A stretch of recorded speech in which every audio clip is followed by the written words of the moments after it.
Hi, this is your coach, Joe Lucas, and welcome to this Practice Power Academy podcast. Welcome to the start of the second month of a brand new year.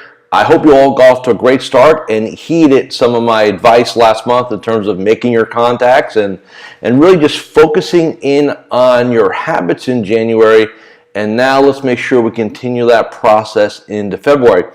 Today's a bit of a sidebar conversation. I really never address what I'll call industry issues, because I think at the end of the day they're overblown, and as far as your success is concerned, they really don't have a tremendous amount of influence on it, not like what you do every day in terms of getting things done. But with all the noise around the Department of Labor and DOL, is it going to happen? Is it not going to happen? Is it going to be delayed? Is it going to be executed? I thought I'd take a moment, or actually more than a moment, maybe a few moments here, and let's just kind of talk about context for a second. And more importantly, what really does matter, what truly matters to your success. I think that's really important. Now, I started coaching back in the early 90s, before this thing was even called coaching. In fact, I think I called myself a peak performance consultant, because the word coach nobody knew what that meant back then. And, in my career, I worked through the tech bubble. I remember people thought the world was coming to an end there. I remember when the online brokers of the world first came out, right? And I think back then it was like $29 a trade. And a lot of them people at firms said, oh my God, is this going to put me out of business and stuff like that. And what we've got to remember is, and this is something that I always remind myself, in your career, you're never going to have perfect conditions. There's always going to be something going on, right? Like I said, whether it's robo-advisors now, or the rise of the robo-advisors, right? Some people are freaking out about that. The Department of Labor and rules and regulations and what that's going to mean and stuff like that. And did we all forget about the fall of 2008 when stuff was really serious, right? If I look at my entire career, that was the only time I sat there and said, things could get interesting over the next couple of months. All this other stuff is just regulatory and market noise that you must adapt to. And that's what we need to remember. I want to leave it to all the attorneys and the compliance consultants and all those people to kind of debate it, and they have their viewpoint, right? What we need to do is understand what truly is important, what truly matters to our success. And I'm here to say to you right now, it's not the Department of Labor. It is not the robo-advisors. It is not market crashes, online brokers, any of that stuff. That's not truly what's the point. That's noise. And unless you're careful, you're going to get caught up in that noise. It becomes a distraction. Just like CNBC, Fox News, all the other noise that's in our world, this just becomes another a sense of noise. So what does things matter? What really does matter here? I think first off is, you've got to look at this whole DOL thing. It's just another thing. And I guarantee you, a year from now, there'll be something else. And a year or two from now, there'll be something else, and something else, and something else. Because there's always something. There's always threats to your success. There's always going to be something, again, there's no smooth sailing. There's no benign situation. There's always obstacles to overcome. Whether they're external or internal, there's always going to be something. And we need to be aware of that. The other thing is, how do you view these? These threats, right? DOL, crash, robo-advisors, all these things, these threats. There's two types of advisors, as there are two types of people, right? Person number one looks at this and gets freaked out, and they lose their control of their dialogue. They ask themselves bad questions. They have negative thoughts, and they basically go into a box. Person number two says, okay, I'm not happy about this. It sucks. But it is what it is. So where are the opportunities? How do I take advantage? How do I become more successful in this environment? That's understanding the hidden opportunities. I can go back through each one of these, the crash of '08, the tech bubble, all the above, and I can show you clients of mine who grew their businesses. They were in the vast minority, right? But they grew their businesses because they they controlled their psychology, they controlled their internal dialogue, they controlled their focus. And they went ahead and made things happen. You have to decide, are you person A or person B? Advisor A or advisor B? Because advisor Bs, they write their own ticket. They rule. They achieve. Advisor A, you say to yourself, look what's going on. This is not why I'm not achieving my goals. In other words, you give yourself permission to be average and you blame situations or you blame others. What else is most important or truly matters? Look, irrespective of Washington, D.C., your firm, environment, market, what matters is the relationship with your client. Remember this, because it's easy to forget.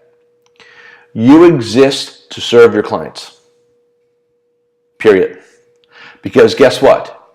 Without your clients, you don't have a business.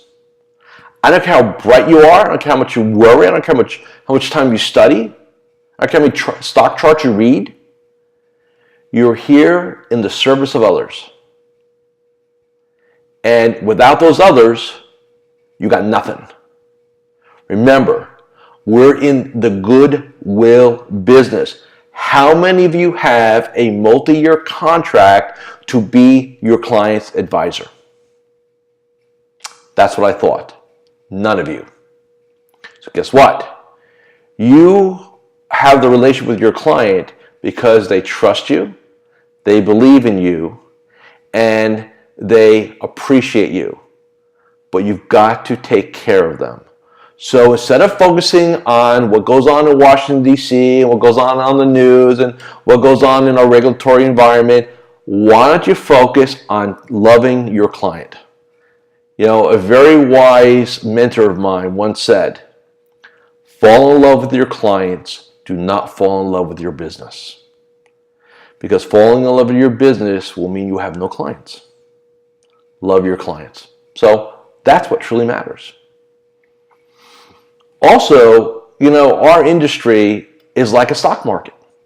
There are going to be winners and losers, right? If you think about it, for every person that gets richer, right, there's a person that gets poorer, right? Equilibrium. In our industry, there are advisors that continue to grow, and there are advisors that are stagnant or advisors who shrink. There are winners and losers in everything.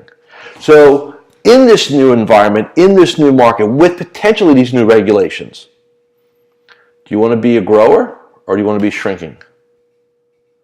Do you want to be a winner or do you want to be a loser? Just like the stock market, right? The differential is you have a lot more control over this than you do over picking a winner. Decide, which one am I going to be? Also, what matters is that you take care of yourself, you focus. Remember, you know, getting all wrapped up in what goes on, that one of the key skills that I learned, you know, a long time ago for me was to focus on the things I can't control and do the best I can at ignoring things I can't, right? I mean, think about this, and some of you know people like this. Their world gets turned upside down if their favorite sports team loses, right? You know, like all of a sudden we lost a championship and they can't function for days or weeks, right? Or, you know, some person wins an election and the end of the world's here, right? And all that, I mean, they just get all wrapped up in this stuff. I've always believed that I take care of what I can take care of. The other stuff, you know what? If I don't have absolute direct influence on it, I'll be aware of it, but I'm not gonna let it rule me.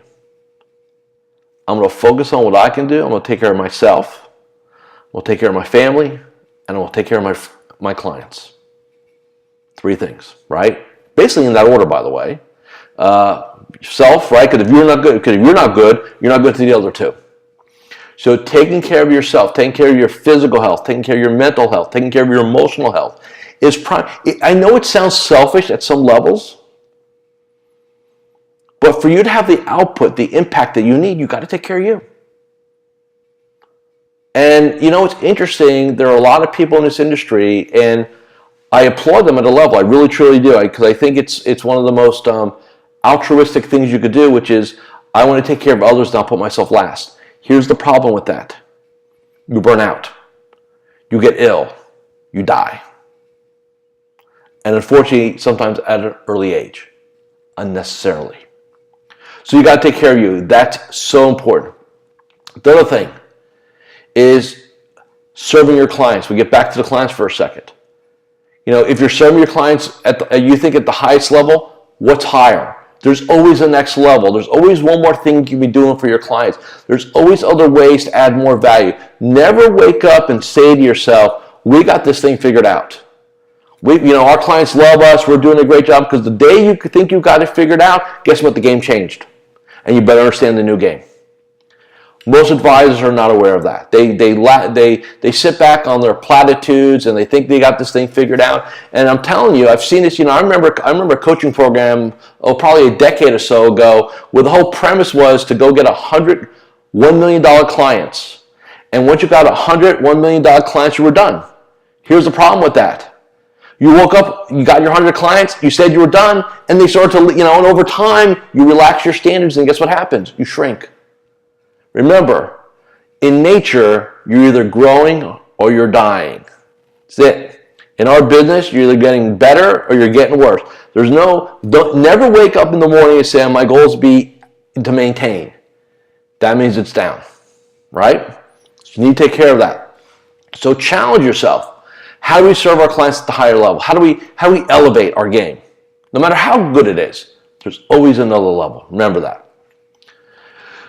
Also remember Pareto's principle, right? The law of 80-20. 20% of us are going to produce 80% of the results. Where do you want to be? Do you want to be on the 80% or you want one of the 20%? Like I said, there are winners and losers. What side do you want to be on? Make that decision. Again, irregardless of what goes on, irregardless of what the regulations are, focus on the things that you can control. I mean, it's so critically important. Then last thing, and then I got a little special surprise for everybody, is, you need to have a long-term vision. So I use the term think strategically, but act tactically. So what does that mean? It means that if you judge your results and your world myopically, so what's going on now, like right here, right? You have no perspective. And I want you all to go back to, and I want you to think about this. You all have a time in your personal life, we all do, sometimes several, where you just had a ton of adversity. And in that moment, you say, oh my God, my world's coming apart, it's falling apart. Like, it was so overwhelming, right? Because you're this close to it, and now it could be several years later, you look back at it, it doesn't mean it was pleasant. But the context now is different because time has gone by. Professionally, how many of you thought in the fall of 08 and the spring of 09? I remember the third and fourth and the first quarter, right? Those 3 quarters, basically. If you judge everything on those 180 days or whatever, and that was it, man. I mean, I remember people. I mean, it was like, the world's coming to an end. What are we going to do for a living, right? Our economy is crashing. People are freaked out. They'll never invest in stocks again, right? And now look at where we are, right? But at that moment, in that minute, if you think tactically, you can't take action because all you see is this. So you need to have perspective. That's why we do 5-year strategic plans for our clients, right? That's why we do some of these things, because we want to stretch it out, because we need to have that. Look, we all have bad days. But a bad day doesn't mean you're going to have a bad week or a bad month or a bad quarter or a bad year or a bad career. It's one day. Again, think strategically. Now, act tactically means basically this. Do your morning ritual, execute your daily game plan, win today, right? And whatever the rules of winning are for you, that's what you need to focus on, okay? So I just want to drop this to everybody today because, look, I know there's a lot of ambiguity, well, what's going on with DOL and what does it mean, and most human beings hate uncertainty. I'm here to say to you, hey, whatever's going to come down is going to come down. What I need you to focus on, what you need you to focus on, what your clients need you to focus on, is taking care of your clients, taking care of your business, taking care of yourself, taking care of your family. What matters? Everything else, hey, it'll work itself out. It always does. And like I said, deal wall's coming down. I'm sure there'll be the next thing coming down the pike too. And I know that's not negative thinking. Hey, it's anticipation. Is what it is. All right, now, for my big news today, it's been literally almost 10 years, believe it or not. I don't know exactly, but we're pretty close to 10 years. I started PracticePower, now PracticePower Academy, it was something that I did because at that time I was doing just a ton of webinars for clients I wasn't even GoToMeeting back then. I forget what we were using. It was some other platform. And we got them recorded, and a lot of my clients couldn't make things. So we actually set up this online place with a simple literally one password for everybody. And it was like, here's where to go listen to replays. And that's what it was. Never supposed to be a business at all. And over literally a decade now, it's now morphed into where we turned it into a business, a platform, and things like that. And I'm going to be coming up on 25 years, in the next couple of years. PracticePower now almost 10 years, roundabout. And this industry has been really, really good to me. I live in a great home. I have a great lifestyle. I love what I do. I hope my last day on earth I get to do this, right? And then no more. I really thought about, to me, I'm to the point where I want to do legacy, right? I want to give back. And I want to give back in a massive way to an industry that's been so good to me. And so what I decided to do was to cancel everybody's PracticePower Academy membership. You can't pay me anymore. And I've opened it up to the entire industry. Now, what does that mean? That means every module of the business planning process, every e-learning, every recording, everything is now yours. All you got to do is register. Free. No credit cards, no hidden tricks, no gotchas, right? Nothing. That's my gift to you. So head on over to PracticePower Academy or just Google PracticePower and you'll find it. And watch the intro video on the page there. Take me up on my offer. It's my way of giving back.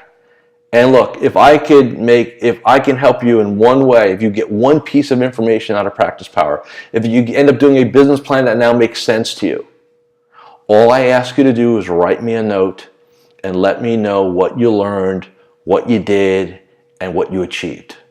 It's all I'm asking you to do, right? Let me know how it impacted you. My gift to you, my gift to the industry, let all your colleagues and friends know it's there. There's no hidden tricks, okay? Have a great weekend. Focus on the things you can control. I'll see you again in about 7 days.